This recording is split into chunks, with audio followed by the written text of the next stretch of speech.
नमस्कार, मैं हूं प्रभु चावला। प्रभु वाणी में आपका स्वागत है। आज हम उस विषय पर बात कर रहे हैं जिससे लगता है कि भारत का युवा एक टक्कर लेकर के बैठा है। उसके सपनों को चकनाचूर कर दिया गया है। आप समझ सकते हैं मैं किसी बात कर रहा हूँ? नीट परीक्षा जो रद्द कर दी गई है।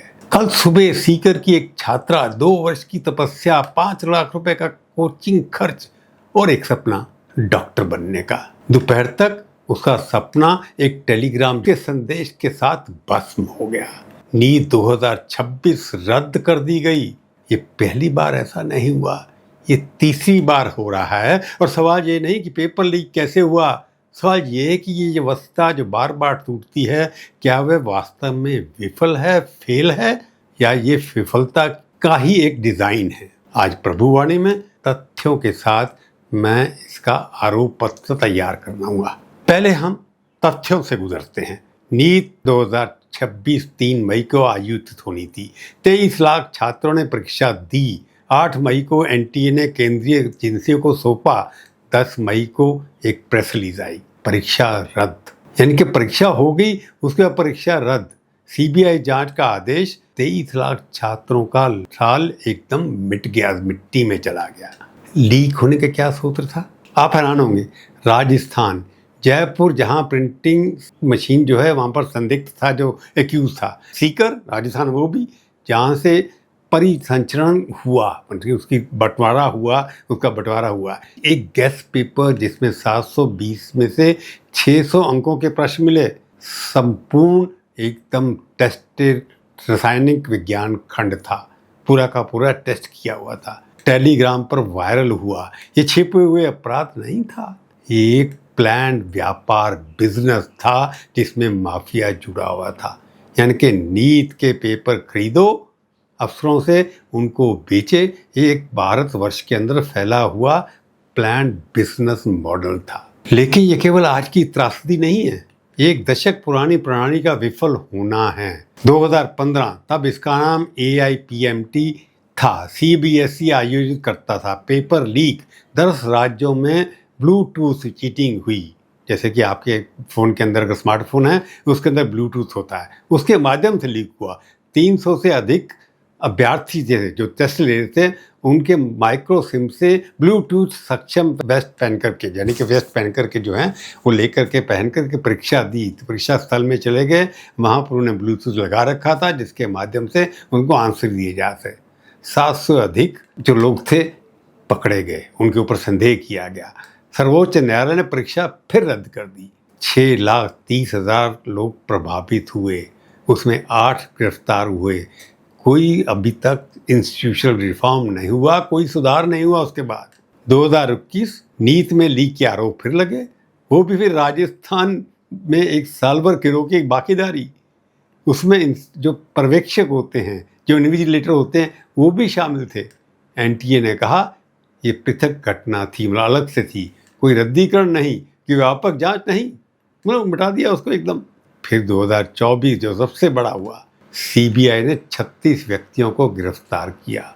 उनका क्या हुआ किसी को पता नहीं आज तक। उनको बेल इसलिए हो गई क्योंकि 90 दिन के अंदर सीबीआई चार्जशीट फाइल नहीं कर पाई। सुप्रीम कोर्ट ने स्वीकार किया कि लीक हुआ, लेकिन परीक्षा रद्द नहीं की। मास्टरमाइंड था संजय मुखिया। बिहार में अंतर्राज्यीय परीक्षा घोटालों का संचालक 11 माह भगोड़ा रहा, फिर गिरफ्तार। लेकिन क्या एनडीए के किसी अधिकारी पर यह अभियोग चला? नहीं। क्या कोई इस्तीफा दिया? नहीं। ऊपर से नीचे तक किसी ने इसकी जिम्मेवारी नहीं ली। अब हम आते हैं 2026, फिर वही कहानी, फिर वही नुकसान, फिर वही सीबीआई जांच। 10 वर्ष 4 घटनाएं, शून्य संस्थागत सुधार। कोई इम्प्रूवमेंट नहीं हुआ कि टेस्ट ठीक हो रहे हैं, लीक कैसे हो रहे हैं, कौन करता है, कौन सी कड़ी है, टॉप बॉटम है, ऊपर से नीचे आता है या नीचे से ऊपर जाता है, किसी को पता नहीं है। अपराधी और उसकी पृष्ठभूमि क्या है, नाम, राशि, नेटवर्क, गिरफ्तारियां, सब की स्क्रीन आपको दिखा सकते हैं। अब उन लोगों की पहचान जो इस व्यापार को चलाते हैं, ये कोई अकुशल चोर नहीं है कि जिसको कुछ नहीं आता। ये एक संगठित सुगठित उद्योग है, इंडस्ट्री है, बड़े प्लान तरीके से मैंने पहले कहा। 2024 का मास्टरमाइंड संजीव मुखिया बिहार का रहने वाला था। इंटर स्टेट परीक्षा घोटालों का संचालन करता था, नीट के लीक के लिए राशि प्राप्त करता था। सीबीआई ने 11 महीने तक उसे ढूंढा, वह गिरफ्तार हुआ, लेकिन एनडीए के भीतर जो लोग सुविधा प्रदान करते थे उनका कोई नाम नहीं आया। अब 2024 का क्या चेहरा है? शुभम खैरनार, नासिक, महाराष्ट्र का 30 वर्षीय निवासी है। सीबीआई की हिरासत में उसको ले लिया गया है। उसने गैस पेपर 10 लाख में खरीदा, वैसा उसने बताया, और उसे गुरुग्राम जो हरियाणा में है उसी एक व्यक्ति को 15 लाख में बेचा। एक और छात्र, नासिक का 33 वर्षीय BA-MS का छात्र, उसने भी नीट 2026 का प्रश्न 10 लाख में खरीदा और आगे बेचता चला गया। कितनों मिचे, कितने करोड़ इकट्ठे हुए इसका पता नहीं है। ये सिर्फ 2 नाम हैं।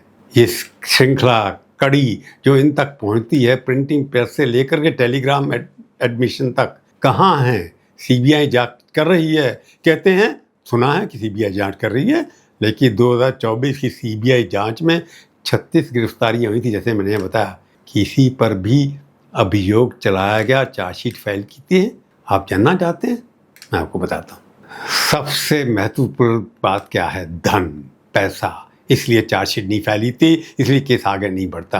पेपर कितने में बिकता है, छात्र कितने खो बैठता है, कोचिंग भी करता है, उसके बाद खरीदता भी है।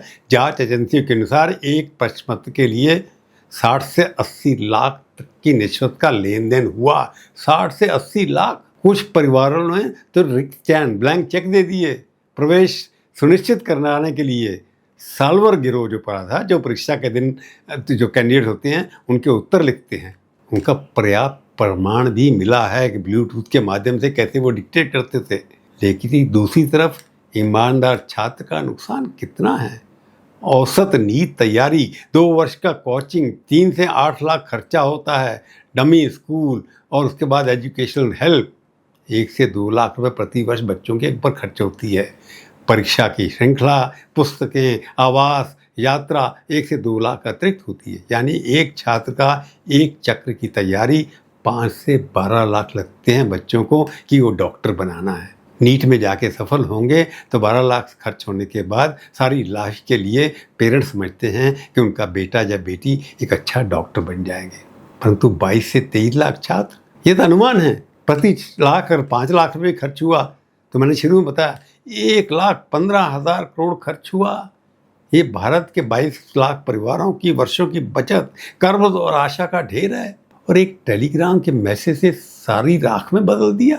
एक अमीर परिवार 80 लाख देकर पेपर खरीद लेता है। एक गरीब परिवार का बच्चा जो केवल मेधा के सहारे, अपनी इंटेलेक्चुअल के सहारे आगे बढ़ रहा था, उसका 1 साल बर्बाद हो गया, उसके पैसे भी बर्बाद हो गए। क्या यही हमारी डेमोक्रेटिक स्ट्रक्चर है? या अर्थव्यवस्था आधारित कुलीन तंत्र यानी कि इकोनॉमिक्स बन गया है, बिजनेस बन गया है? हमारे जो हैं टैलेंट डॉक्टर को चुनने के लिए भी आप रिश्वत देंगे तो समझ सकते हैं कि पेपर लीक होने के बाद जो पास होता है वो किस तरह का डॉक्टर होगा। तो क्या इस बार सड़क से जवाब मिलेगा? लगता है इस बार कुछ अलग भी हो रहा है। कांग्रेस के NSU जो है वो सड़क पर उतर आए हैं, उनको पॉलिटिकल एडवांटेज दिखता है। कर्नाटका के वो भी कांग्रेस सरकार के, उनके मंत्री सुधाकर ने स्पष्ट कहा केंद्रीकृत परीक्षा व्यवस्था विफल है। यानी कि केंद्र सरकार द्वारा जो है, भारतीय एजुकेशन मिनिस्ट्री जो है, उनके द्वारा ये किया जाता है, उनके अफसर ये कराते हैं, उनके द्वारा जो भी प्रयोग किया जा रहा है वो सबसे फेल हो गया है। उन्होंने कहा है राज्यों को ऑटोनॉमी देनी चाहिए, यानी कि राज्य पहले जैसे पहले करते थे अपने लेवल पर एक परीक्षा करें। कर्नाटका विधानसभा ने नीट समाप्ति का प्रस्ताव भी पास किया था। परीक्षा पर चर्चा करने वाले प्रधानमंत्री क्या इस परीक्षा की व्यवस्था पर भी बोलेंगे, ऐसा उन्होंने कहा। ये सवाल अब गलियों से संसद में और विधानसभा में पहुंच रहा है। केंद्रीकरण बनाम विकेंद्रीकरण, यानी कि सारी केंद्र सरकार इसके टेस्ट कराएगी, सारे देश के अंदर क्यों टेस्ट होना है? इसके अंदर 23 लाख बच्चे बैठते हैं, या केवल स्टेट के अंदर भी जैसे पहले होता था पुरानी व्यवस्था बेहतर थी? तो अब सबसे बड़ा सवाल, क्या सेंट्रलाइज नीट व्यवस्था विफल हो चुकी है? क्या पुरानी व्यवस्था लौटनी चाहिए? इसे मैं तथ्यों से जवाब देता हूँ, भावनाओं से नहीं। नीट से पहले हर राज्य अपने प्रवेश परीक्षा आयोजित करता था। कर्नाटका CET, तमिलनाडु केवल 12वीं कक्षा के अंक, महाराष्ट्र MHT, CET। राज्य परीक्षाएं छोटी थी, स्थानीय भाषा में होती थी, कम दबाव था, कम दायरा था, लीक होती थी, लेकिन 23 लाख बच्चों को प्रभावित नहीं करती थी, वो एक किसी राज्य विशेष को ही प्रभावित करती थी। 2012 में लगभग नीति लागू हुआ। एक राष्ट्रीय परीक्षा, एक मापदंड, एक अधिकार। उद्देश्य था ट्रांसपेरेंसी, एक रूपता, भ्रष्टाचार का समाप्त करना, उन्मूलन करना। लेकिन हुआ क्या? एक राष्ट्रीय परीक्षा एक विफलता का बिंदु और 23 लाख छात्र उसके शिकार हो गए।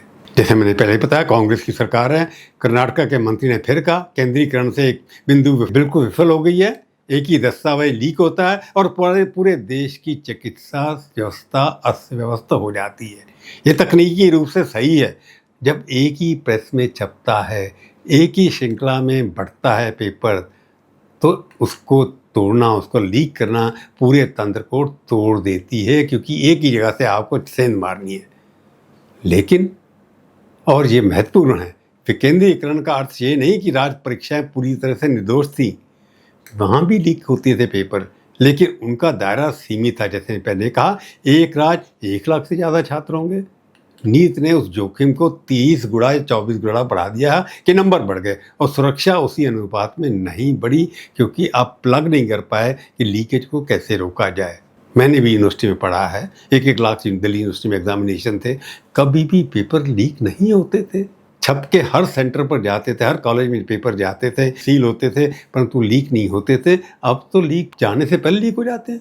इसलिए सवाल ये नहीं कि वापस जाएं या नहीं, सवाल ये है कि क्या हम एक सुरक्षित, विकेंद्रित, बहुत परत वाली यानी कि मल्टी लेयर सिस्टम बना सकते हैं, जिसके अंदर लीकेज ना हो, जहाँ एक बिंदु की विफलता से पूरे तंत्र को ना गिरा सकें।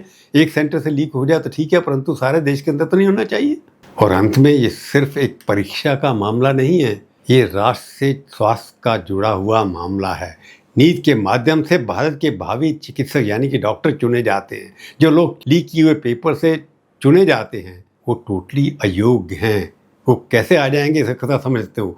वो किसी के जीवन का फैसला करेंगे, वो ऑपरेशन थिएटर में खड़े होंगे, वे ग्रामीण स्वास्थ्य केंद्रों में इलाज करेंगे।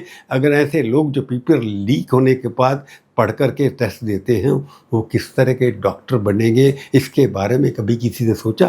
2015 में सुप्रीम कोर्ट ने कहा, यदि एक अनुचित छात्र चिकित्सक बन जाता है तो ये समूचे समाज के लिए खतरा है। आज 11 साल बाद वही खतरा बना हुआ है, क्योंकि व्यवस्था हमारी नहीं बनी।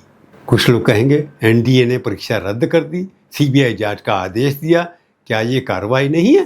परीक्षा रद्द करना नुकसान रोकना है, जवाबदेही नहीं। जवाबदेही तब होगी जब शिक्षा मंत्री कोई एक्शन ले, लोगों से इस्तीफा कराएं या खुद ऐसा एक्शन ले, जब एनडीए के अधिकारियों पर अभियोग चले, जब एक संसदीय समिति रिपोर्ट तैयार हो, समय सीमा के साथ, कार्रवाई के साथ, जब कोई जवाबदेही ढांचा बने जो सुनिश्चित करे कि 2026 के बाद 2027 या 28 में फिर से पेपर लीक नहीं होगा। वर्तमान में ऐसा कोई भी ढांचा नहीं है। जो लोग इन्वॉल्व थे उनको इधर उधर कर दिया जाता है, एक पोस्ट से दूसरी पोस्ट पे ट्रांसफ़र कर दिया जाता है। जो अरेस्ट होते हैं वो बेल लेकर के छूट जाते हैं और हमारा डर्रा आगे का वैसा ही रहता है, कोई आगे बढ़ता नहीं है। एक ऐसी व्यवस्था जो अपने भावी चिकित्सकों को धोखा देती है, वह उस राष्ट्र की धड़कन से छेड़छाड़ करती है। नीट 2026 का रद्द होना कोई घटना नहीं है, ये एक आरोप पत्र है, एक दशक की विफलताओं का, जिसकी कीमत 22 से 23 लाख परिवारों ने चुकाई। जो लोग इस कीमत को चुकाने के लिए बने थे वो आज भी उसी कुर्सी पर बैठे हैं। आज की प्रभुवाणी यही है, नीट लीक, विफलता, डिजाइन या दोनों, आप तय करिए। अपनी टिप्पणियाँ लिखिए, अच्छी हो या बुरी, मीठी हो या खट्टी, मैं पढ़ूंगा लेकिन नाराज नहीं होऊंगा। सब्सक्राइब करिए, शेयर करिए। जय हिंद। आज की प्रभुवाणी में केवल इतना ही, फिर मिलेंगे, किसी और विषय पर बात करेंगे।